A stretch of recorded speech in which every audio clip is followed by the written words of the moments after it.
Happening now, CVS COVID-19 vaccine appointments filling up in just hours. The latest on where to get the shot. Plus, new guidance on double masking. And we've got some peaks of sunshine out there for this Thursday, but we're keeping our eyes on another coastal storm that could brush us with snow over the weekend. We'll talk about it next. The News at Noon starts right now. Live and on demand, this is WNY News Now. And thanks for joining us for WNY News Now. I'm Justin Gould. The first appointments for COVID-19 vaccinations at CVS pharmacies in Western New York filled up in less than 4 hours today. This morning, CVS opened registration for vaccine appointments for those who are eligible. Vaccines will be given in Westfield, Olean, Batavia, Hamburg, and Lewiston. By 8:30 this morning, all appointments at those sites were booked. In a news release, CVS says the in-store vaccinations will start tomorrow. Pharmacies will receive a portion of allocated vaccines, but still need to dole out treatments based on the state's protocols as to who is eligible to get it. Well, new data from the CDC showing double masking significantly helps prevent the spread of coronavirus. Meredith Wood with the latest on the new guidance and how much of a difference it could make. The CDC is officially endorsing doubling up your face masks. After months of calls for updated mask guidance, a study shows double masking is more than 92% effective in improving protection against the spread of COVID-19. This includes wearing a mask with a moldable nose wire, knotting the ear loops on your mask, or wearing a cloth mask over a procedure or disposable mask. The CDC is also updating recommendations on types of masks you should wear and how they should fit. There are also new options available to consumers called mask fitters, small reusable devices that cinch a cloth or medical mask and that can create a tighter fit against the face and thus improve mask performance. This as vaccination ramps up across America, with more than 44 million doses having been administered, and more vaccination sites popping up across the nation, like the mass vaccination site at Citi Field in New York City. Vaccination is the key to our recovery. So we start here at Citi Field, but we're going to build up. Starts as a few days a week, then it's going to 7 days a week, to 24/7. By next week, we'll be able to do 4,000 doses a week at this site. I'm Meredith Wood reporting. Meredith, thank you. The agency has teamed up with the Ad Council in Warren Media to produce a star-studded PSA encouraging double masking. You'll recognize most of the actors, but also many of the shots because they're taken from scenes of America's favorite movies. The only difference is the masks have been superimposed over the noses and mouths. Well, a Long Island-based nursing home operator plans to build a new elder care facility in Lakewood. According to Buffalo Business First, McGuire Group plans to invest $25 million to reallocate its current Absolute Westfield facility. The Business Journal reports a 17-acre campus featuring new infection control methods will be built at Lakeview and Fairmount Avenues in Lakewood. The group owns and operates a dozen nursing home sites around Western New York.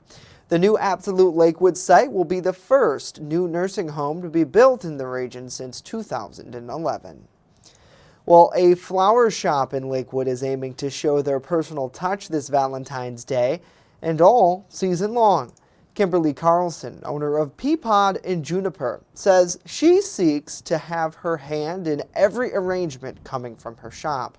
While traditional big vase rose arrangements remain very popular this holiday, other options are gaining traction as well. In addition to the fresh flowers that I do have an assortment of dish gardens, and I do have some green plants, if that would work well for the recipient. If neither one of those work, maybe some Polaco's chocolates would work. We can come up with something special for Valentine's Day. It isn't just for couples, it's for anybody. Carlson adds there's an increase in what she calls random acts of kindness orders where neighbors or other unexpected sources send arraignments to people shut in by the COVID-19 pandemic.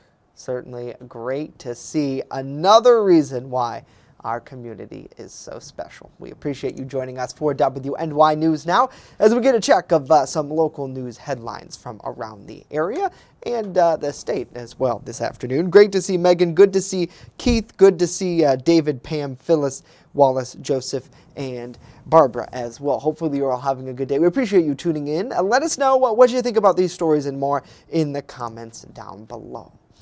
Well, now let's get a check of our First Defense weather forecast with Chief Forecaster Dakota Hunter. Good afternoon, Mr. Hunter. Good afternoon, Justin. Happy Thursday, everybody. And yeah, as I told you at the top of the show, we're actually seeing a few breaks in the cloud cover. This is a live look over Mayville, and you can see some of those little scattered breaks in that cloud cover, and that's going to be the story through the day today. An area showing up on the radar.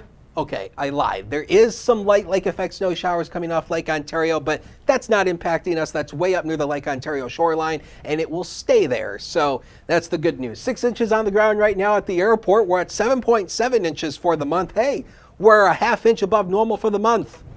Give it up. Yeah, that's the first time we've seen that. But 45 inches for the season, and we're still way below average for the season. We'll likely end this season likely way below average for snowfall. No, that was snowfall. Oh, well, never mind. I retract my woo and add a boo. I don't want snow. So, okay. Yeah, no snow. So, Boo, okay, so you're snowfall. happy that we're running below average for snowfall? Yes. Okay, you confused me for a second.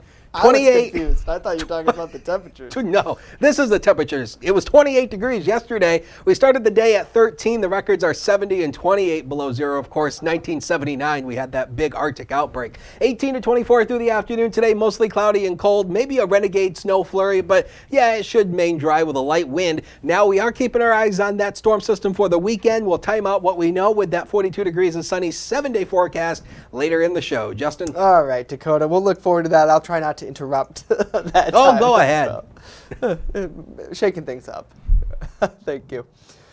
Well, a new state and federal partnership to get that vaccine where it's needed most is now underway. New York State Capitol correspondent Karina Capabianca explaining the efforts to make sure that communities of color are not left behind.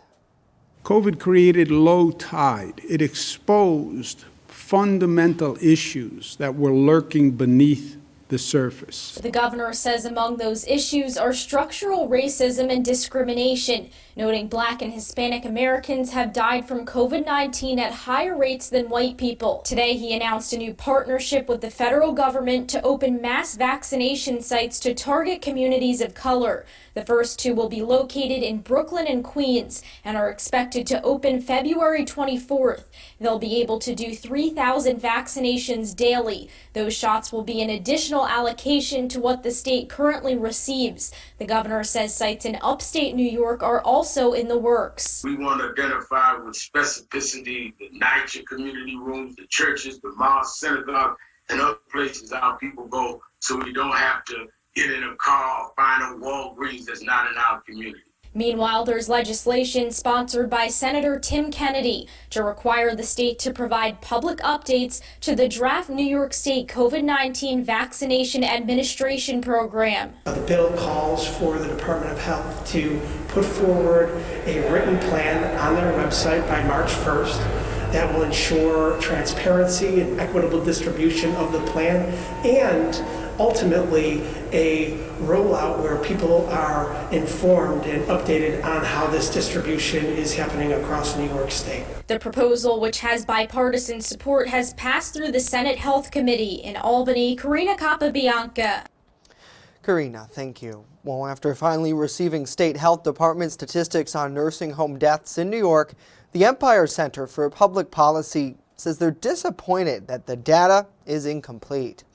In responding to a court order to release the state legislature information about COVID-19 in nursing homes, the state finally responded, but according to the Empire Center, the reply was not satisfactory. In a January report, the New York Attorney General's office claimed that New York State's Department of Health undercounted nursing home deaths from COVID-19 by as much as 50%. Lawmakers requested data from the health department for several months as they awaited testimony in a budget hearing by Department of Health Commissioner Howard Zucker. Well, the department released the information to the legislature last night, However, the Empire Center says the info is not all there. Officials charged that the court order was not met and the department's response falls short on what was requested and therefore what the judge ordered. Next, here's several changes to homicide trials in Chautauqua County. And later, will the pandemic impact Valentine's Day spending? We speak with an expert on that. Stay with us as WNY News Now continues.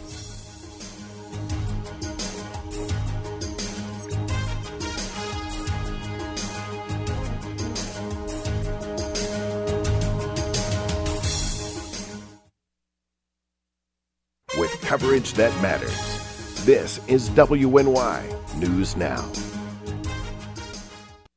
EagleZip.com is your local one-stop shop for all of your home and business computer needs. Located on Fluvan Avenue Extension, just outside of Jamestown, EagleZip.com sells and services all brands of desktops and laptops, as well as servers and network equipment for your business. All new computer sales include transferring your data from your old computer plus a 2-year warranty. Call EagleZip.com today. Stop by EagleZip.com today and let us make computers easy for you. Honest John's has what you're looking for. When you want it good, we're gonna give you lots more. From freshly made subs to the best of pizza and wings, Honest John's has what you're looking for. And now 2 great locations, East 2nd Street and Fairmount Avenue. Order takeout or delivery today, online at honestjohns.pizza. You're gonna get it good at Honest John's. Remember when you were a kid, huddled around the television waiting for your school to close? Well, we don't get snow days. When winter weather hits, count on the First Defense Weather Team for a look into the future where the snow is headed next. Live radar showing you the scope of the storm and real-time reports from the field. So when it matters most, stay with First Defense Weather. Catch your First Defense forecast daily on WNY News Now. You're watching WNY News Now, your source for breaking news. And welcome back to WNY News Now. 3 homicide cases that remain pending in Chautauqua County will be prosecuted by an outside prosecutor. Chautauqua County Public Defender Ned Barone tells us that cases for Jamestown men Julio Montanez and Carl Sorensen will be prosecuted by the Cattaraugus County District Attorney's Office due to a conflict of interest. Another Jamestown man, Tavon Turner, will be prosecuted by the Erie County DA's office, that according to the Chautauqua County Court. Turner, previously represented by now DA Jason Schmidt, will be defended by area attorney Avery Olson. Schmidt tells us that the move won't compromise the case and it won't cost taxpayers. All 3 men face charges of second-degree murder, with Montanez also facing 2 counts of second-degree attempted murder. Well, large arenas and stadiums in New York State can soon reopen for sports and entertainment at 10% of their normal capacity under a plan announced by Governor Andrew Cuomo yesterday. That despite concerns from public health experts about still high rates of COVID infections and the threat of more contagious variants. The governor says major stadiums and arenas with a capacity of 10,000 people or more can reopen with limited spectators starting February 23rd. So far, New York City-based facilities like the Barclays Center are set to host fans during the upcoming Brooklyn Nets home game. The governor says testing is a key part to it all. We're going to now extend the Buffalo Bills example. Any large stadium or arena, hockey, basketball, football, soccer, baseball, music shows, performances, any large arena can open on February 23rd. Their plan has to be approved by the State Department of Health. It's 10% of capacity for arenas 10,000 and above, which is what this is addressing. A negative PCR test with face coverings, with social distancing, and then mandatory assigned seating. It's not where people can sit wherever they want. A New York Yankees spokesperson calling Cuomo's announcement an encouraging first step to getting fans back to baseball as well. Well, in their first full day of arguments in the case against former President Donald Trump, House impeachment managers showed senators new video of that deadly Capitol riot on January 6th. That included pointing out just how close the rioters came to the senators. Karen Kafa with details from Washington for us. The House impeachment managers used their first full day of arguments to put together a timeline and try to draw a direct line between the months of rhetoric from former President Trump and the events that took place at the Capitol on January 6th. They relied on some never-before-seen video footage from Capitol security cameras and other resources to show just how close rioters came to U.S. senators and to the former vice president. On January 6th, President Trump left everyone in this Capitol for dead. A direct personal appeal from the House impeachment managers to their jury, senators, most of whom experienced the January 6th insurrection firsthand. The evidence will show you that ex-President Trump was no innocent bystander. The Democratic prosecutors alleging former President Donald Trump's incitement began well before his January 6th speech to rallygoers, with repeated calls to stop the steal. His false claims about election fraud, that was the drumbeat being used to inspire, instigate, and leaning on disturbing Capitol security video and other law enforcement footage and audio for a dramatic timeline of the insurrection. You can hear an officer when he realizes that the insurrectionists had overtaken the police line. Critical of Trump's actions that day and his inaction. He did not once condemn the attackers. In fact, on January 6th, the only person he condemned was his own vice president, Mike Pence. Video presented by the House Democrats showing just how close rioters came to the former vice president and to the senators themselves. They were just a feet away from one of the doors to this chamber. And the House impeachment managers will have 8 more hours today to continue to make their case against the former president. And then Trump's defense attorneys will take over tomorrow with their case. We understand they've been doing some retooling of their process. They, too, plan to rely on video, and they're also going to shuffle the order of which attorney speaks first. In Washington, I'm Karen Kafa. Karen, thank you. Trump's team presenting their case tomorrow, as mentioned. Like impeachment managers, they will have 16 hours over the next 2 days to do so.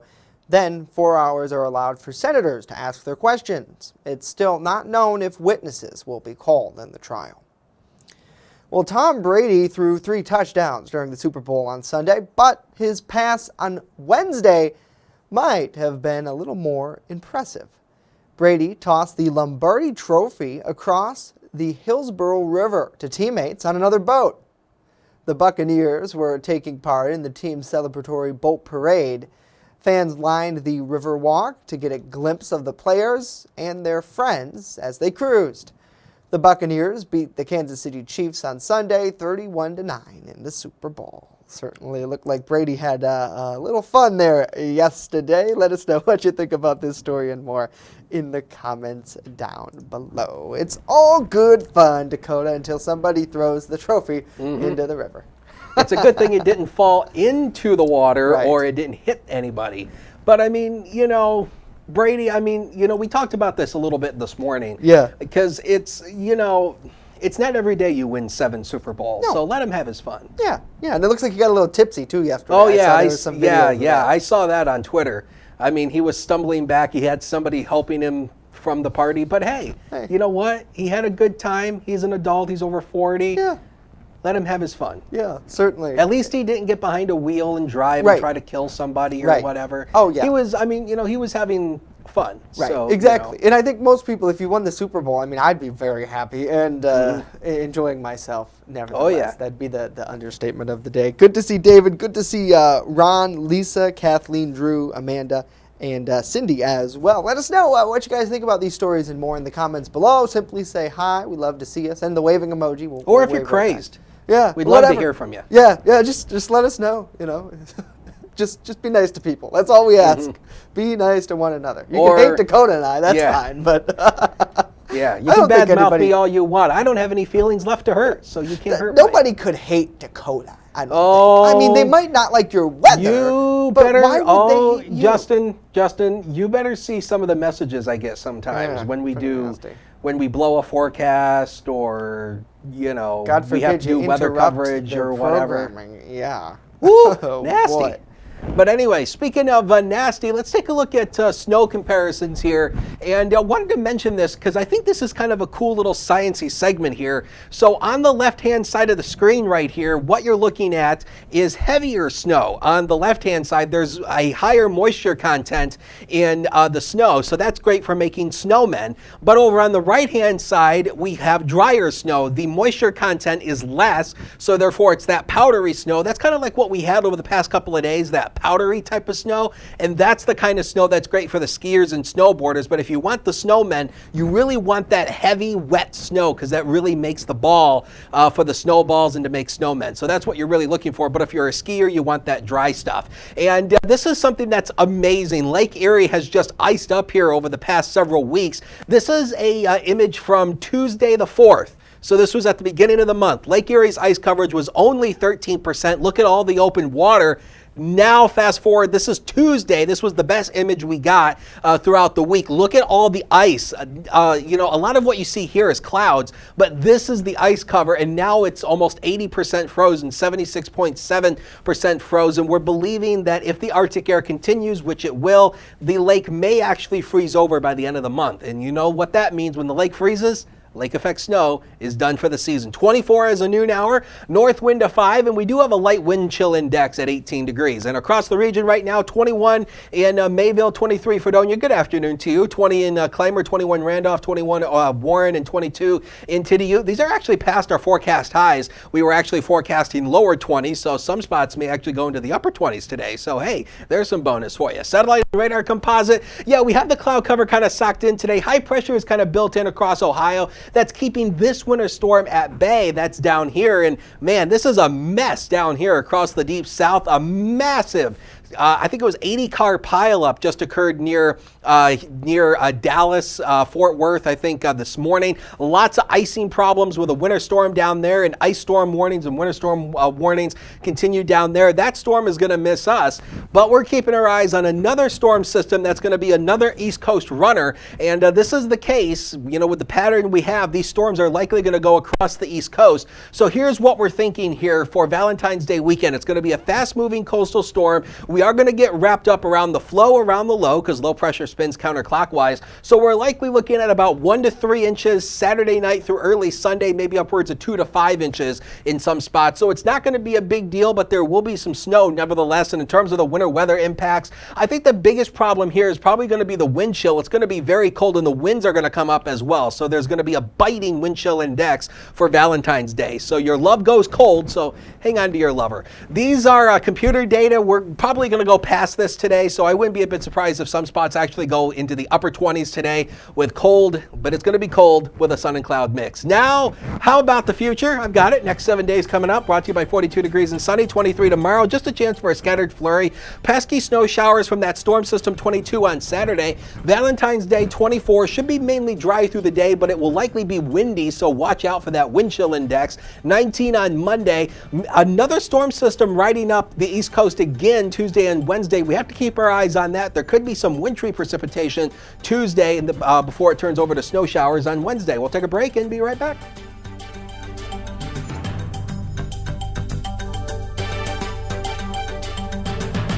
First Defense Weather is sponsored by 42 Degrees and Sunny, smokin' deals on smoking accessories. Learn more at 42degreesandsunny.com. That's 42degreesandsunny.com. You're watching WNY News Now, where coverage comes first.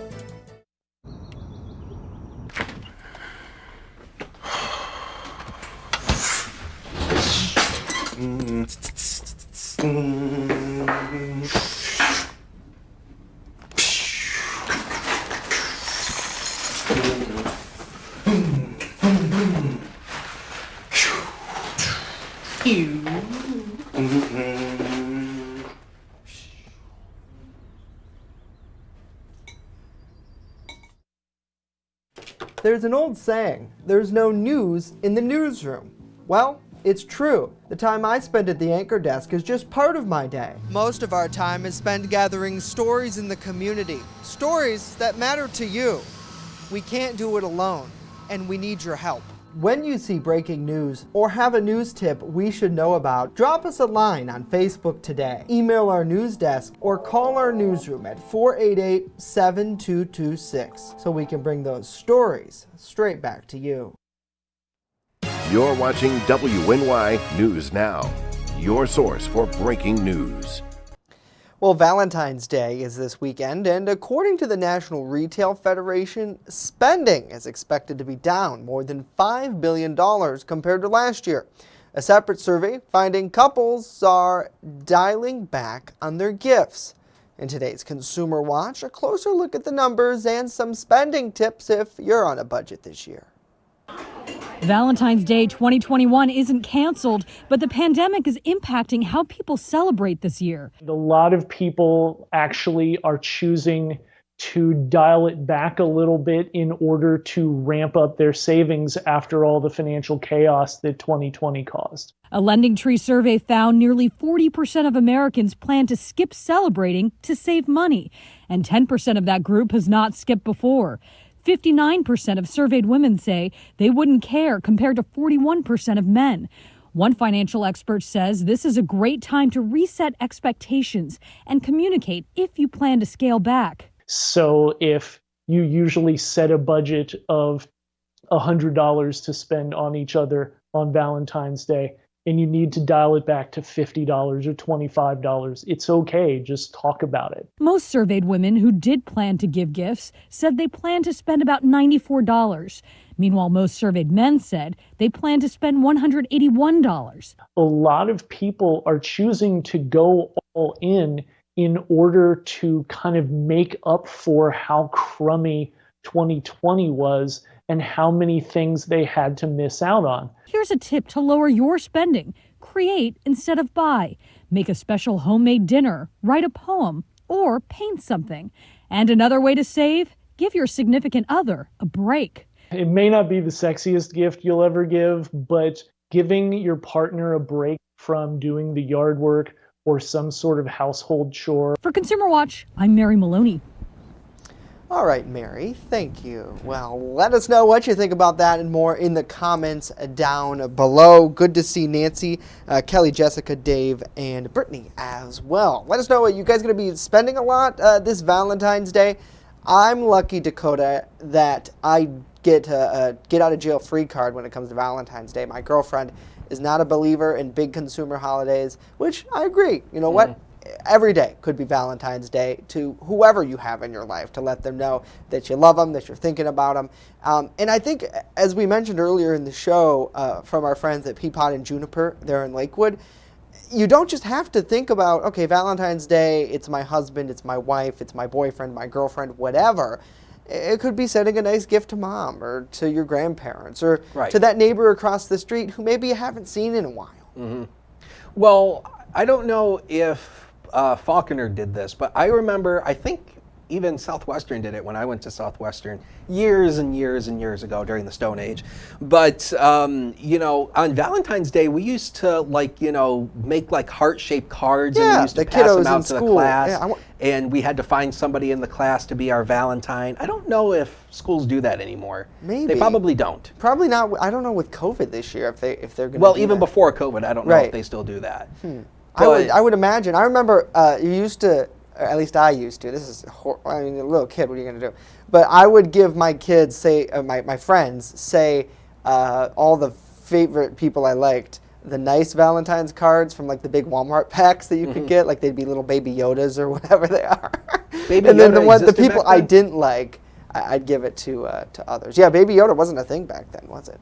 No, just now. So maybe it was Pokemon. Maybe, yeah. I was a big Star Wars person. I wasn't. Yeah, Star Wars, Pokemon. Yeah, Game Boys. My Obi-Wan Kenobi's out there. That stuff was popular. I mean, you know, when I went to Southwestern, I started school at Southwestern in 2000, I believe.